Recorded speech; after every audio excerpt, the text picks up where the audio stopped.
Chapter 5. The Romance of Achievement Under Difficulties. What doth the poor man's son inherit? Stout muscles and a sinewy heart, a hardy frame, a hardier spirit. King of 2 hands, he does his part in every useful toil and art. A heritage, it seems to me, a king might wish to hold in fee. Lowell. Has not God given every man a capital to start with? Are we not born rich? He is rich who has good health, a sound body, good muscles. He is rich who has a good head, a good disposition, a good heart. He is rich who has 2 good hands with 5 chances on each. Equipped? Every man is equipped as only God could equip him. What a fortune he possesses in the marvellous mechanism of his body and mind! It is individual effort that has achieved everything worth achieving. The fun of the little game. A big Australian, 6 feet 4, James Tyson, died not long since with a property of $25 million, who began life as a farmhand. Tyson cared little for money. He used to say of it, "I shall just leave it behind me when I go. I shall have done with it then, and it will not concern me afterwards. But," he would add with a characteristic semi-exultant snap of the fingers, "the money is nothing.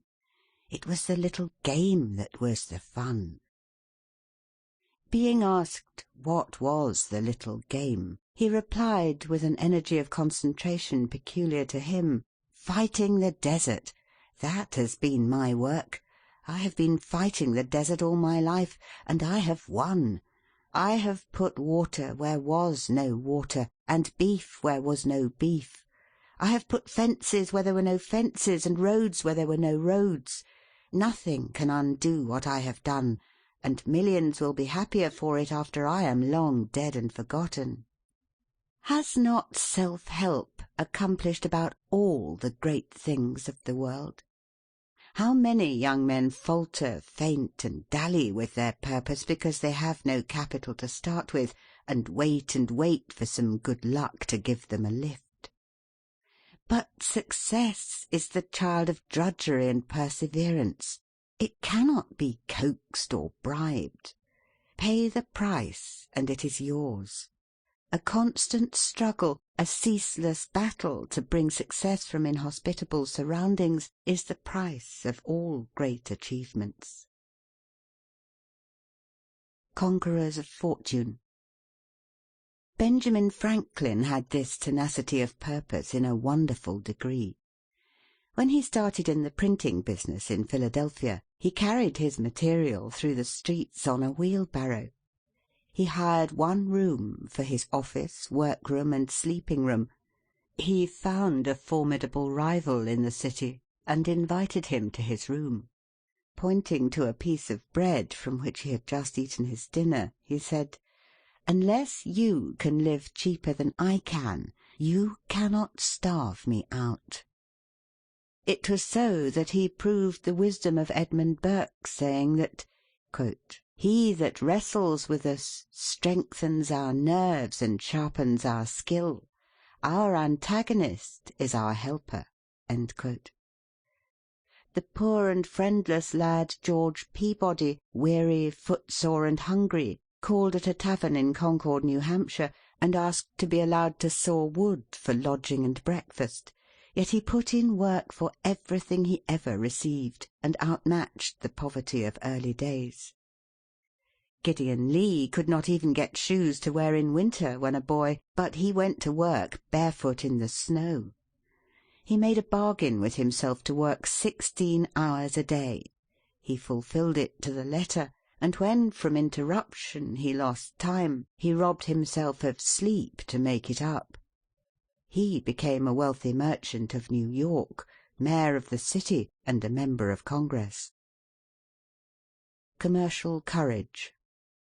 The business affairs of a gentleman named Roos were once in a complicated condition owing to his conflicting interests in various states, and he was thrown into prison. While confined, he wrote on the walls of his cell, quote, "I am 40 years of age this day. When I am 50 I shall be worth $500,000, and by the time I am 60 I shall be worth $1 million." End quote. He lived to accumulate more than $3 million. The ruin which overtakes so many merchants, says Whipple, quote, is due not so much to their lack of business talent as to their lack of business nerve. End quote.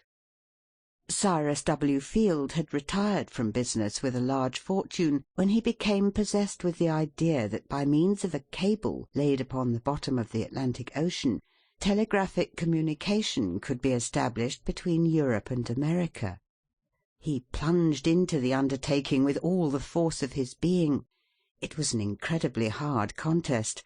The forests of Newfoundland, the lobby in Congress, the unskilled handling of breaks on his Agamemnon cable, a second and a third breaking of the cable at sea, the cessation of the current in a well-laid cable, the snapping of a superior cable on the Great Eastern, all these availed not to foil the iron will of Field, whose final triumph was that of mental energy in the application of science.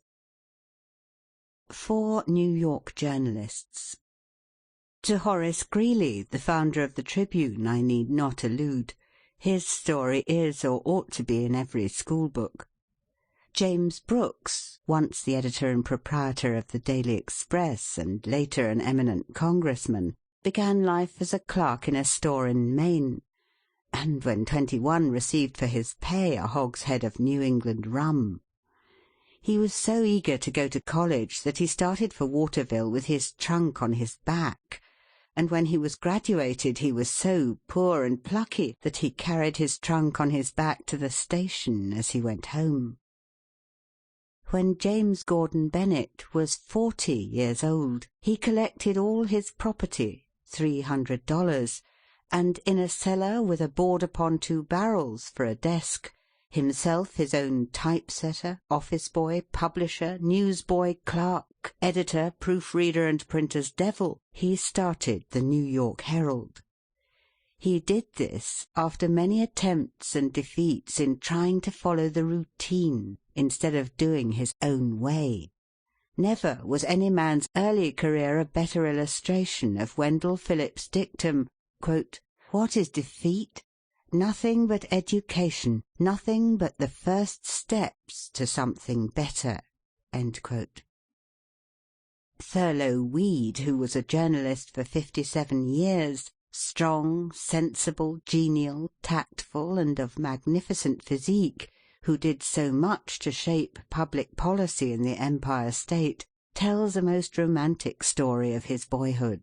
Quote, "I cannot ascertain how much schooling I got at Catskill, probably less than a year, certainly not a year and a half, and this was when I was not more than 5 or 6 years old.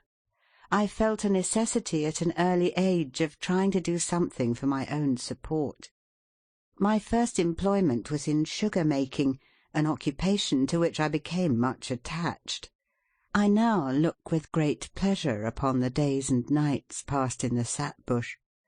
The want of shoes, which, as the snow was deep, was no small privation, was the only drawback upon my happiness. I used, however, to tie pieces of an old rag carpet around my feet, and got along pretty well, chopping wood and gathering up sap. But when the spring advanced and bare ground appeared in spots, I threw off the old carpet encumbrance and did my work barefoot. There is much leisure time for boys who are making maple sugar. I devoted this time to reading when I could obtain books. But the farmers of that period had few or no books save their Bibles. I borrowed books whenever and wherever I could. I heard that a neighbour 3 miles off had borrowed from a still more distant neighbour a book of great interest. I started off barefoot in the snow to obtain the treasure. There were spots of bare ground upon which I would stop to warm my feet, and there were also along the road occasional lengths of log fence from which the snow had melted, and upon which it was a luxury to walk. The book was at home, and the good people consented, upon my promise that it should be neither torn nor soiled, to lend it to me. In returning with the prize, I was too happy to think of the snow or my naked feet. Candles were then among the luxuries, not the necessaries of life. If boys, instead of going to bed after dark, wanted to read, they supplied themselves with pine knots, by the light of which, in a horizontal position, they pursued their studies. In this manner, with my body in the sugar-house and my head out of doors where the fat pine was blazing, I read with intense interest the book I had borrowed, A History of the French Revolution. Weed's next earning was in an iron foundry at Onondaga. My business was, after a casting, to temper and prepare the moulding dogs myself. This was night and day work. We ate salt pork and rye and Indian bread 3 times a day, and slept on straw in bunks. I liked the excitement of a furnace life." End quote. When he went to the Albany Argus to learn the printing business, he worked from 5 in the morning till 9 at night. From humblest beginnings. The more difficulties one has to encounter, within and without, the more significant and the higher in inspiration his life will be. Horace Bushnell. The story of Weed and of Greeley is not an uncommon one in America. Some of the most eminent men on the globe have struggled with poverty in early life and triumphed over it. The astronomer Kepler, whose name can never die, was kept in constant anxieties, and he told fortunes by astrology for a livelihood, saying that astrology, as the daughter of astronomy, ought to keep her mother. All sorts of service he had to accept. He made almanacs and worked for anyone who would pay him. Linnaeus was so poor when getting his education that he had to mend his shoes with folded paper, and often had to beg his meals of his friends. During the 10 years in which he made his greatest discoveries, Isaac Newton could hardly pay 2 shillings a week to the Royal Society, of which he was a member. Some of his friends wanted to get him excused from this payment, but he would not allow them to act. Humphrey Davy had but a slender chance to acquire great scientific knowledge, yet he had true metal in him, and he made even old pans, kettles, and bottles contribute to his success as he experimented and studied in the attic of the apothecary store where he worked. George Stephenson was one of 8 children, whose parents were so poor that all lived in a single room. George had to watch cows for a neighbour, but he managed to get time to make engines of clay with hemlock sticks for pipes. At 17 he had charge of an engine with his father for fireman. He could neither read nor write, but the engine was his teacher, and he a faithful student. While the other hands were playing games or loafing in liquor shops during the holidays, George was taking his machine to pieces, cleaning it, studying it, and making experiments in engines. When he had become famous as a great inventor of improvements in engines, those who had loafed and played called him lucky. It was by steadfastly keeping at it, by indomitable will-power, that these men won their positions in life. Quote, "We rise by the things that are under our feet, by what we have mastered of good or gain." End quote. Talent in tatters. Among the companions of Sir Joshua Reynolds, while he was studying his art at Rome, was a fellow-pupil of the name of Astley. They made an excursion with some others on a sultry day, and all except Astley took off their coats. After several taunts, he was persuaded to do the same, and displayed on the back of his waistcoat a foaming waterfall. Distress had compelled him to patch his clothes with one of his own landscapes. James Sharples, the celebrated blacksmith artist of England, was very poor, but he often rose at 3 o'clock to copy books he could not buy. He would walk 18 miles to Manchester and back after a hard day's work to buy a shilling's worth of artists' materials. He would ask for the heaviest work in the blacksmith shop, because it took a longer time to heat at the forge, and he could thus have many spare minutes to study the precious book, which he propped up against the chimney. He was a great miser of spare moments, and used every one as though he might never see another. He devoted his leisure hours for 5 years to that wonderful production, the forge, copies of which are to be seen in many a home. It was by one unwavering aim, carried out by an iron will, that he wrought out his life triumph. "That boy will beat me one day," said an old painter as he watched a little fellow named Michelangelo making drawings of pots and brushes, easel and stool, and other articles in the studio. The barefoot boy did persevere until he had overcome every difficulty and become the greatest master of art the world has known. Although Michelangelo made himself immortal in 3 different occupations, and his fame might well rest upon his Dome of St. Peter as an architect, upon his Moses as a sculptor, or upon his Last Judgment as a painter, yet we find by his correspondence, now in the British Museum, that when he was at work on his colossal bronze statue of Pope Julius II, he was so poor that he could not have his younger brother come to visit him at Bologna, because he had but one bed in which he and 3 of his assistants slept together. Yet, "the star of an unconquered will arose in his breast, serene and resolute and still, and calm and self-possessed." Concentrated energy. The struggles and triumphs of those who are bound to win is a never-ending tale.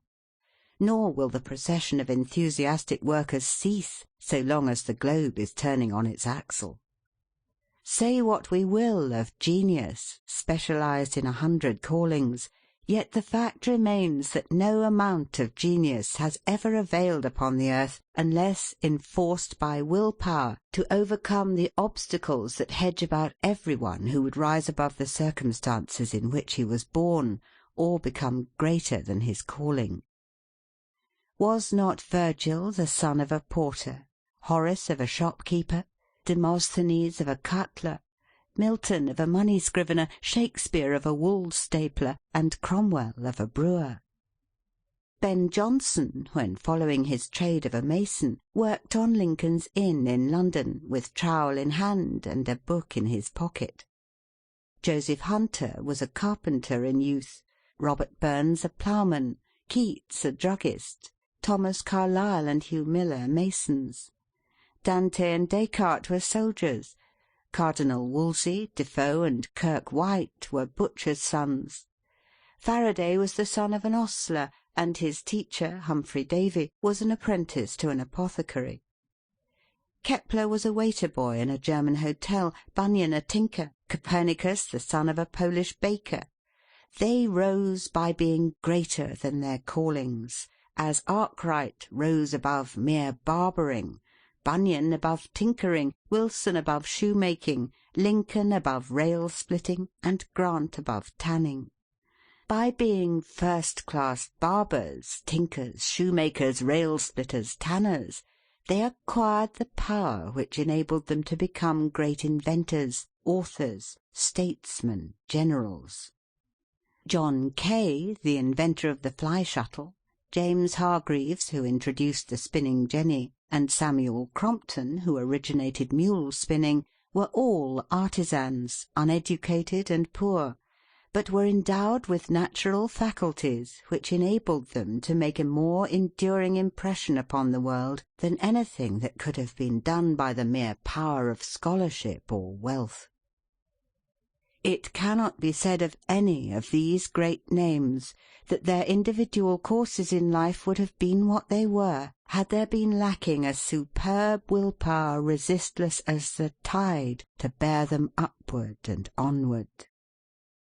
Let Fortune empty her whole quiver on me, I have a soul that like an ample shield can take in all, and verge enough for more. Fate was not mine, nor am I Fate's. Souls know no conquerors. Dryden.